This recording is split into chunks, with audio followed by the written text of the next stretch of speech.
May adlaw sa tanan, Mayor Samsam Gulyas here. I'd just like to make a video para mahimo kog statement sa bag-ora na himong operation sa City of Talisay earlier this afternoon. Actually, na ay entrapment operation earlier. Ako ang complainant ni ato. Ako ang complainant against a media block timer na si Roger Simafranca.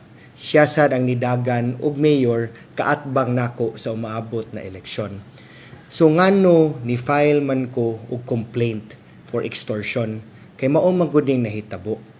Pag human ako file og candidacy as city mayor, pag human niya file og candidacy as city mayor, daghan kay mga feelers na nuol nako. Mga feelers like common friends namo, pero di gyud nako makonect niya. First nangayo og 500,000 para mo withdraw kuno siya. Ang sunod nangayo og 1.5 million para mo withdraw kuno siya. Ang sunod nangayo og 2 million para mo withdraw daw siya siyang candidacy.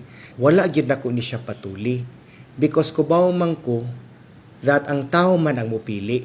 Naghimo gani kog statement, I'll write it in the comment section, that nalipay gani ko na nidagan siya because it gives me more motivation to work harder for each and every Talisaynon.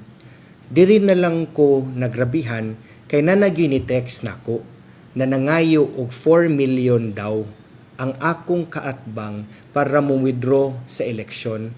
Wa man ko'y problema ag eleksyon, nalipay gani ko na nako'y kaatbang because it means that I have to work harder for each and every Talisaynon. So, text nako na nangayo og 4 million to withdraw. Ang ako arag yung kalainan manggod is dili gyud nato dapat himuog binuang ang electoral process. Importante kaayo ang demokrasya, pero kung abusuhon natong demokrasya, diya na sa tingali na muriak ang usa ka tawo. So unsa ako ang gibuhat? Pag ingon na naay ni text na 4 million, among gitextan balik og lain na number.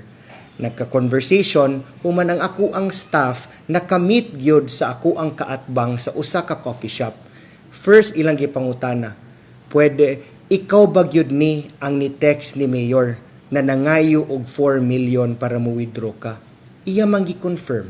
Iyang gi-confirm, human giingnan din siya sa kong staff na dili gid na mobayad si Mayor. Kay dili nato kabuangan ang electoral process ug dili nato kabuangan ang tingog sa katawhan na mubutar inig eleksyon sunod tuig. Human niingon man na siya na daghan kay kog ipagawa sa radyo ni Samsam, daghan kay kog mga isyu ilabay kaniya, iyahang pagkam kusog mo inom, daghag barkada. Niingon dayon siya na sige na lang, 2 million okay nako. Dili na nako ipagawas ang tanang isyu nako ni Samsam sa radyo ug mo withdraw nako. Giingnan sa kong staff kay napuno sad siya kay dili lagi nato binuangan ang electoral process. Napuno siya, nibiya siya sa meeting. Ug iya kong giingnan sa sitwasyon. Then ako na lang giingnan na ato na lang yun ni siyang himuag complaint because di nato binuangan ang tingog sa katawhan na mo'y mupili nato. Wag yu ko'y problema na nako'y kaatbang. Again, I'll post something in the comments, akong post pagdagan niya, kay lipay ko na na'y kaatbang. Pero kung binuangan na nato ang katungod sa tao, binuangan na tong demokrasya o ang electoral process mismo na mudagan ka para mangay lang ka kwarta, di naman sa tina maayo. That's why, di-file ko complaint sa CIDG ug mo na'y nahitabo kinina. I hope all of you will understand. Ako, again, wako'y problema na nako'y kaatbang. Malipay ko na di siya mo withdraw. But we should do things para i-protect ang integrity sa atong electoral process. Ug mo na'y gibuhat nako isip inyong mayor. Kaninyong tanan, salamat. May adlaw kaninyong tanan.